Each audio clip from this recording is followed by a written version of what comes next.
Okay, so far we've seen scenes that foreshadow the events to come in this music video.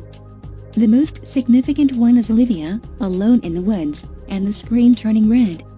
I've said this already, but whenever the screen turns red, it reflects anger, resentment, and hatred, all negative human qualities of the psyche. We know why Olivia experiences this anger, as we saw it unfold in Egoist. So we can assume that in Love Forever, it's going to be extended throughout the events we'll see. I would also like to mention now that the estate the girls are in represents Eden. We'll discuss evidence for this notion as it arises. In the frame I paused at, did you notice the chairs? There's 3 against the wall, 1 a bit slanted, and 1 casted in the dark behind them. Then there's 4 on the other side.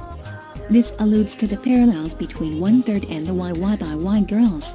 We'll again expand on this towards the end. Just keep that idea in your head as you watch the video.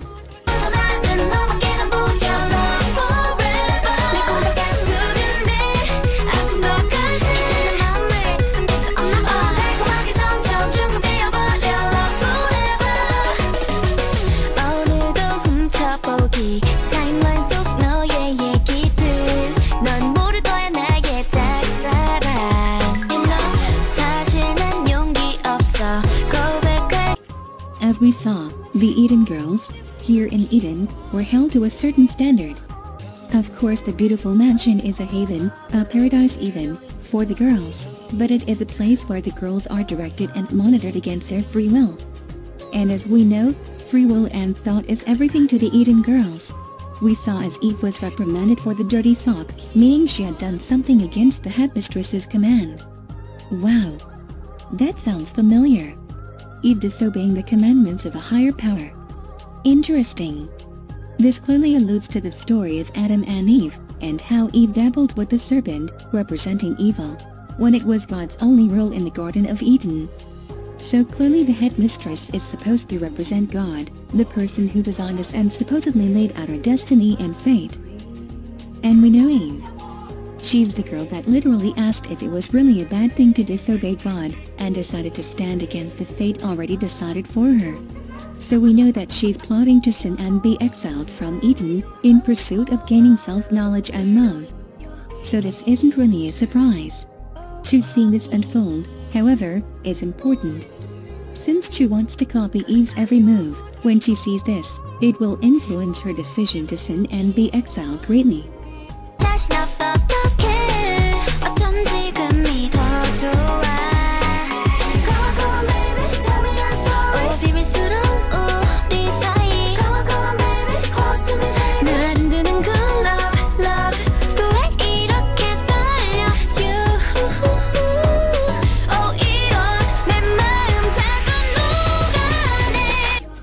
Eve is the first girl to grow bored of Eden, and we see this when she looks out of the window, away from the other girls who are hard at work.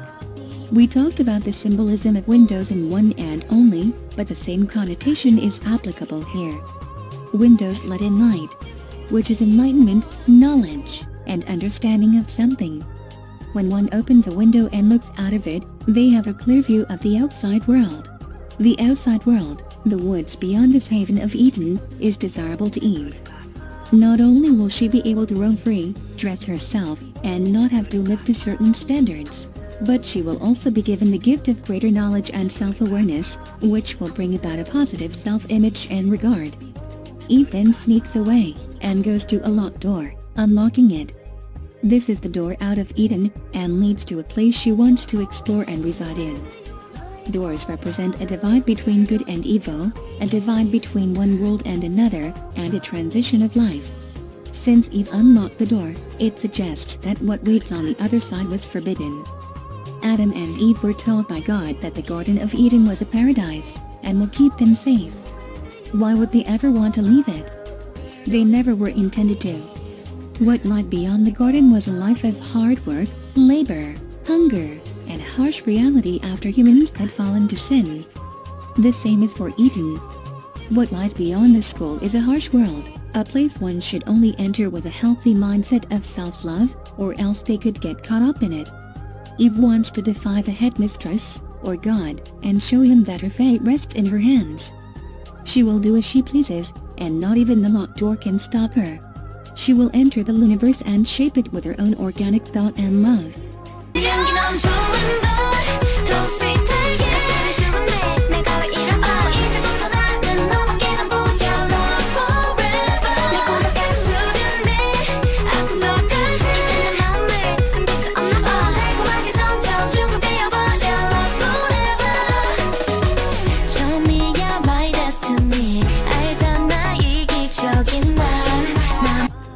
We first see the remaining girls being yelled at, their heads bowed in shame. Then Eve appears. As we saw earlier, Chu watched Eve constantly, always looking to be like her and therefore copy her every move. So when Eve invites Chu, of course Chu is going to follow. Chu then walks out into a long white hallway, similar to the one that Go-won walked down in One and Only. The hallway is not just a random point for Chu to wander when she's literally about to make a life-altering decision to leave Eden either. Hallways represent a path of transition, or walking the path of life. Doors are choices one can take to lead them somewhere new, think something new, or act new.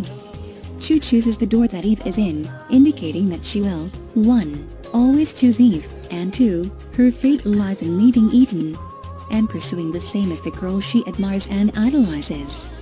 Chu's choice has been finalized. Next, we see a quick flash of someone running through the forest, in red, Olivia entering the room, and then Eve and Go-won's eyes turning to look and see who it was. Then we see Eve, Chu, and Go-won discussing what most likely is their idea and plan to sin and be exiled from Eden. Olivia is standing to the side of the door, listening in. She's often excluded from the rest of the Eden girls, a bit of an outlier in the group. See how all of the chandeliers over the Eden girls are lit up? Just like in One and Only. The chandelier is lit over the Eden girls to represent their enlightenment and ideas about their fate. It also reflects Go-won's regality, as the chandelier is explicitly shown in scenes where Go-won is present. So now, the 3 girls of Eden are planning to leave. But why are they leaving Olivia out?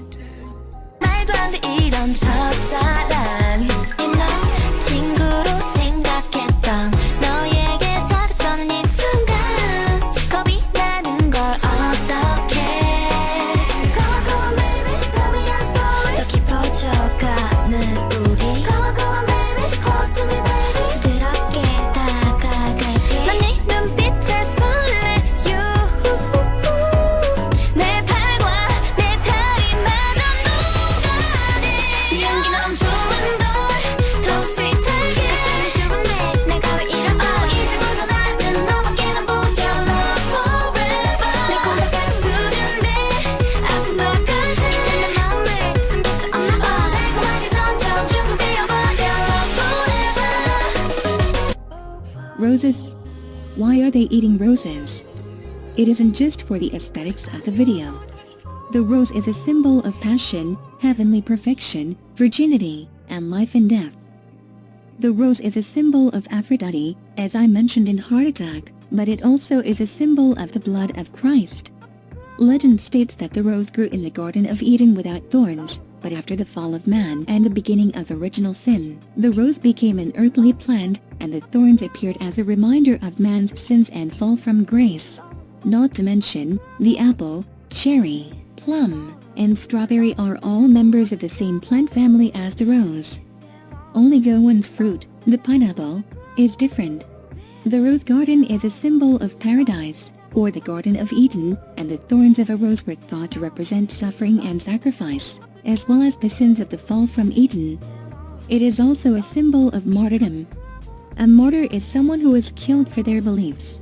So, the Eden girls take a bite of their roses, which literally represent the fall from Eden and sin of man.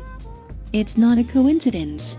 And by doing so, they purge their old image and are exiled from Eden. Much like a martyr, the one in which a rose is represented by, the Eden girls essentially die for their beliefs. Because they believe that they can direct their fate, they have to kill their old selves and leave Eden. While the apple grants the girls knowledge, the rose is being eaten to symbolize their leave. That's why we see them do it before they're running in the woods, free from Eden.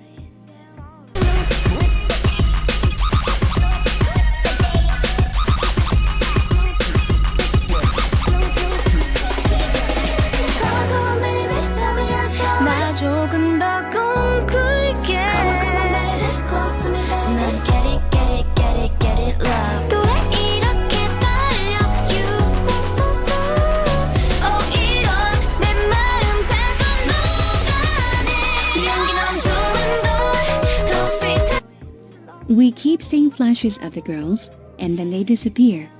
They leave Olivia all alone in their selfish pursuit of happiness. There is a quick scene of Eve running down the stairs with the other girls. Even though it's a few seconds long, it conveys a lot.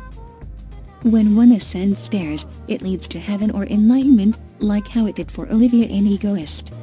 She finally found that she loved herself in the end, and saw how Eve wronged her. When one descends stairs, however, it ends in evil. It was evil to sin, and to give in to the serpent. It was evil to disobey God and be exiled from Eden, yet the Eden girls don't care. They are egotistical, and do what is best for themselves. And that is to love and indulge in themselves and their egos, free from the shackles of Eden. They left little Olivia behind. Eve dropped her, and Olivia had a damaged self-image. One can only free themselves from Eden.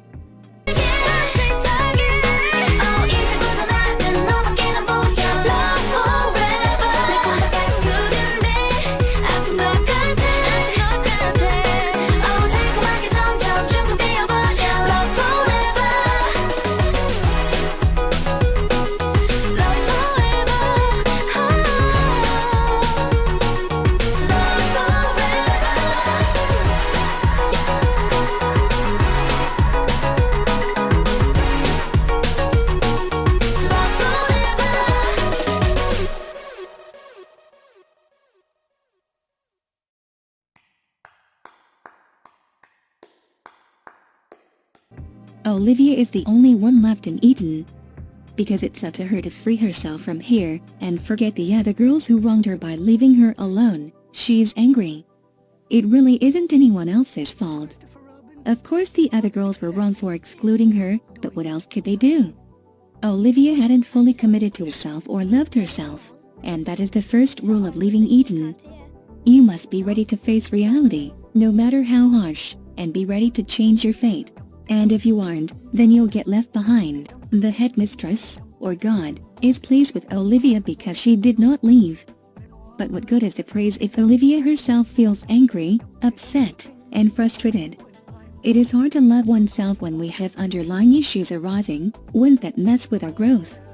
Jealousy, rage, resentment. Olivia experiences it all. These things are just negative aspects of human nature. But, like we learned in Egoist, we can't let them define our fate or let them direct our lives. We need to heal ourselves with self-love in order to progress as far as we dream in life, whether it be just gaining self-confidence, or taking a leap to leave the safety of everything we know in pursuit of what we dream of and long for. Aside from that conclusion, let's talk about the parallels between both the first and last subunit. Go on, Eve and Chu all discuss their plan, hang around together, and completely disregard Olivia. But, really? Why? A Loona theorist YouTuber Debakjong actually mentioned this in their love4eva analysis, and I just can't get over how fitting this observation is. Debakjong shared something known as the reverse order theory. It's the idea that if you reverse each girl's debut order, they will match up with one another. This rings true. Here's a visual to better explain it. So then, how do Y by Y and 1/3 mirror each other? Well, let's shift the names around and see how it goes. First, we remove Yojin completely because she isn't physically present in any subunit. Then, we move Cherry back to the odd girls, because she's present on all three planes and doesn't have a direct parallel on another plane, aside from Yunjin. But not an entire subunit. We move Vivi back to her unit, and voila! This is the parallel between 1/3 and Y by Y. It can be confirmed because, as we saw, each of these girls were present in each other's videos. Olivia as the shadow in Vivid, and Heejin appearing before Olivia. Go-Won leaving the bracelet at Yunjin's doorstep, and Yunjin's cat and mirror appearing in one and only. Hassel seeing Chu and Eve in the window in the carol, and Chu being awoken by Hassel in heart attack. Vivi's dream was actually reality, so we can infer that the boy is technically Eve. Eve's name is even spelled as a boy's. And Vivi was clearly new. But there's one other connection that we cannot ignore, and that is that of Vivi and Olivia, who was the odd girl present in both of their videos. That's right, Jinsool. And just like Cherry, Jinsool can transcend planes by utilizing her power of transportation. Not to mention that Jinsool, who is mainly a vocalist, rapped in the videos. Her feature in their songs were deliberate. Okay, so Jinsool is in both videos. But what else connects Olivia and Vivi? Well, their placements in their units. Let's examine the unit names. So, 1/3 is a name that, in Korean, is actually 3 to 1. And the 1 is represented by Vivi. For Y, the icon has 3 Ys and 1 X. But the first 3 letters are for Eve, Chu, and Go-won, as it was established Go-won was the X. Go-won's letter being an X is not a coincidence either. Not only does it differentiate her from the rest of the group, but it also has a crazy meaning. X is the Greek letter Chi. It is the first letter of the Greek word for Christ, and X is often associated with Jesus and the Holy Kingdom. How fitting for the Eden girl who's crowned queen in a church of all places. So the last Y is Olivia. And, in the logo, the first 3 letters form a circle, showing their connection. The last Y is singled out, just like Olivia. And the leader of Y, Eve, had a special distinction from the other members. On her teasers, the LOONAVERSE link was reversed. We also know that on the Mobius plane, the units all have their own location. But remember, due to the properties of the Mobius, the opposite side of the plane will be flipped. So, Eve, being the first of the last girls to be introduced, establishes that the rest of the girls will be reversed inversions as well. The Y logo is a direct inversion of the Loona logo, the reveal order is flipped, and their unit videos mirror each other. Love and Live in love4eva's parallels are actually a bit scary. Let's first compare the connotation of the videos and their respective units. Love and Live is bright, fun, and simple. 1/3 also has a holy and good aura, so this fits the theme. Vivi is a bit of an outcast because she clearly is different from the other girls. The girls, however, try to befriend her. They are selfless and loving towards Vivi. love4eva, on the other hand, is dark and complex, which is exactly how one would define the Y girls. Olivia is an outcast in this video too, because she too is different like Vivi. The difference is that the other girls are, because of their fall from Eden, egotistical. They only love themselves and do not extend a hand to Olivia. Well, Eve did, but we all know how that ended. The parallel between the first and last group of the LOONAVERSE is clearly there. It just again reflects the properties of the Mobius strip and the endless cycle of it.